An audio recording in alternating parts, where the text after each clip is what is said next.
What's up givers, today we are building the Gachiakuta respirator with EVA foam. I've designed a Pepakura template to get the base shape. Once you have this core shape down, you can customize the smaller details to match whichever character you are cosplaying. So grab the template from my Etsy store, links is in the description, and let's turn some trash into treasure today. Got the files? Great! Step 1, the paperwork. Obviously you need to print up the template. Next, I like to mount my template onto cardstock before cutting.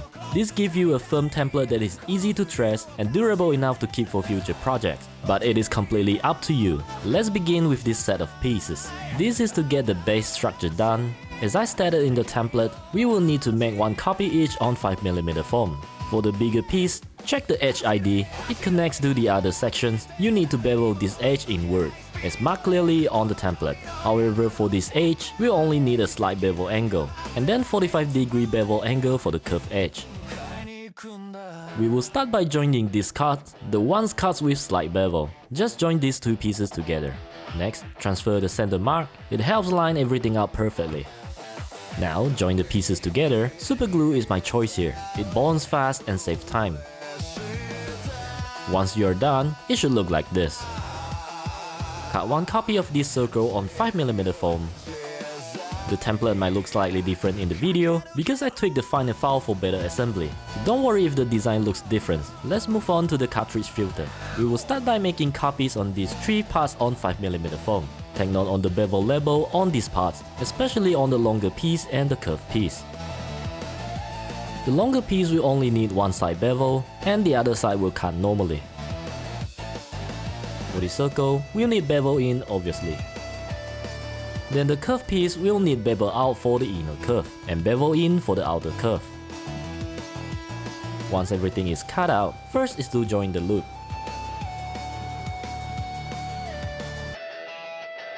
After that, the circle next. And you probably will notice the loop is slightly bigger and it is completely normal. So what we'll usually do is to glue the 4 cross section first, then join the remaining opening. After that, join the other parts to get something like this.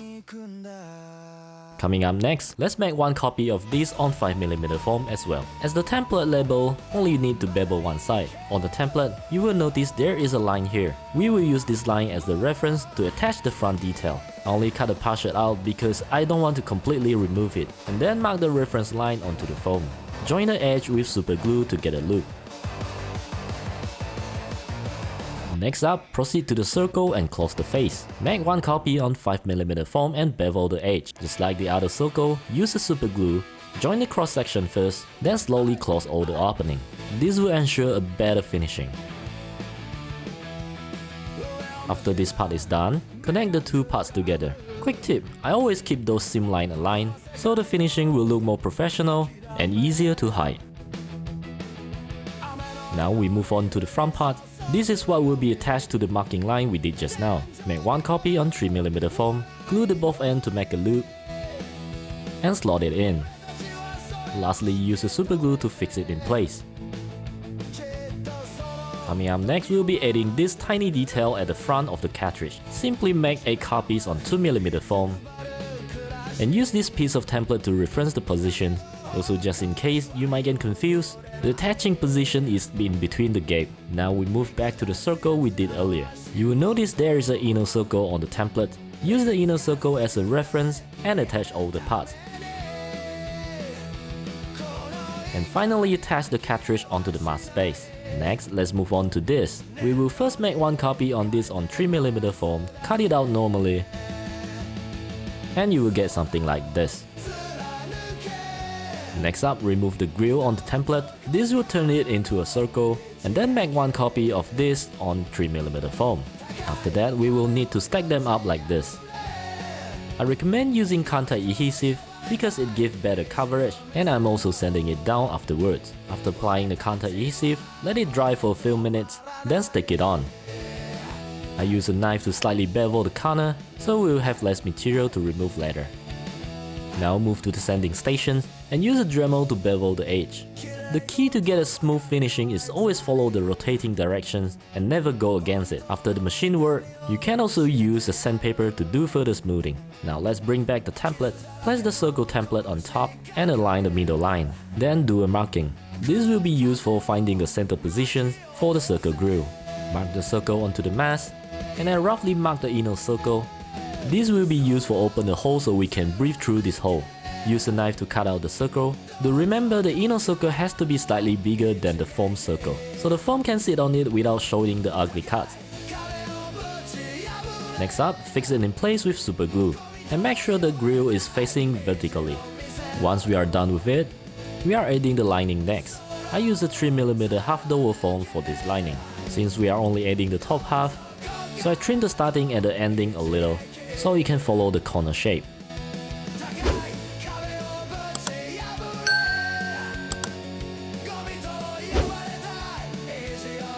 After adding the front lining, I also add another lining at the back.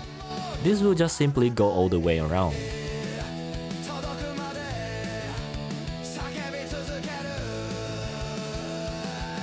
Coming along, let's add the two pieces at the side. Use 3mm foam for the pieces, and the smaller piece will layer on top of the bigger piece. Simply mark the marking line and use contact adhesive for the applications. This will ensure better coverage for the attachment.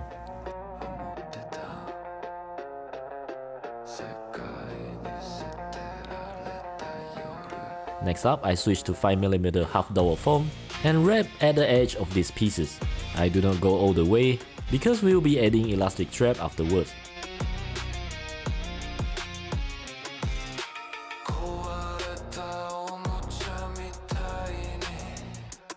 After that, switch back to the 3mm and add along the edges.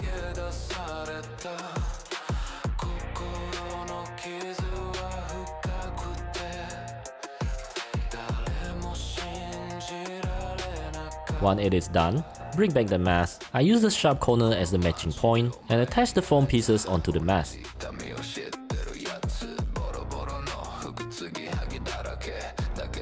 Now that the base is done, since every character has unique masks, here is where you can add those details accordingly. I'm making zankas for example, so I'm using the thumb pin as the rivet and use the template as a reference, poke holes onto it to use it as registration point. The thumb pin is gold color because those were from previous project and I always knew I need them someday. And not to forget we have to trim the pin a little because it is poking to the other side. Pretty sure you wouldn't want to hurt yourself. For the hose-like part, I'm using 1cm half dowel foam. Do marking on the template to get the perfect balance on both sides. Then I extend the half dowel roughly 1 to 2 cm so it can bend a little.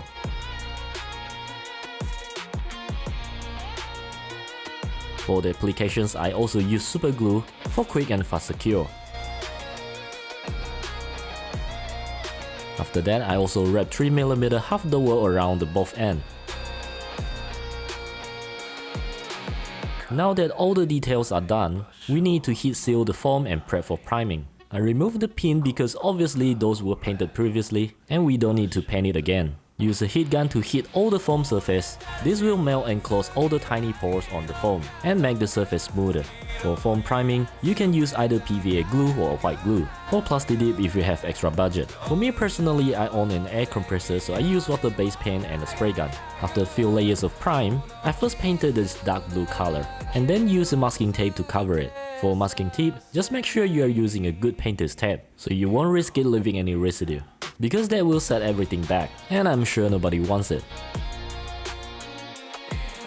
Next up, I use a flat black spray can to paint over the whole mask, because flat black actually makes everything looks better. Never go for gloss black unless needed. After leaving it for a day to dry, we are gonna paint the next color. I use Liquitex heavy body black and gold because the color is thick and concentrated. It only needs 1 or 2 layers to be able to cover the base color. I mix them up because we will need darker gold. And then use brush to paint all the dark gold parts. After that, remove all the masking tape. At this point, we can already see everything is coming together pretty neatly. Next up, I use a cutter to trim the pin, and then use Uhu glue to attach the pin onto the mask. Now the mask is ready, we still need to add some straps so we can put the mask on. I recommend using 1-inch elastic strap and make sure it's not a tight one, and a buckle for the application. I put the mask onto my face and use a measurement tape to measure the length I needed. I also give an extra 5mm on both sides since the buckle is adjustable. I use hot glue to attach the elastic on, and please make sure it is really hot so it can really grab the surface. When inserting the buckle, I also hide the extra strap underneath, so it will not then go around after putting the mask on. Once everything is ready, I also did a quick test. I must say it's not the most comfortable mask I ever used, but who says cosplay is meant to be comfortable, right? At least my bank account never feel comfortable after I started cosplay.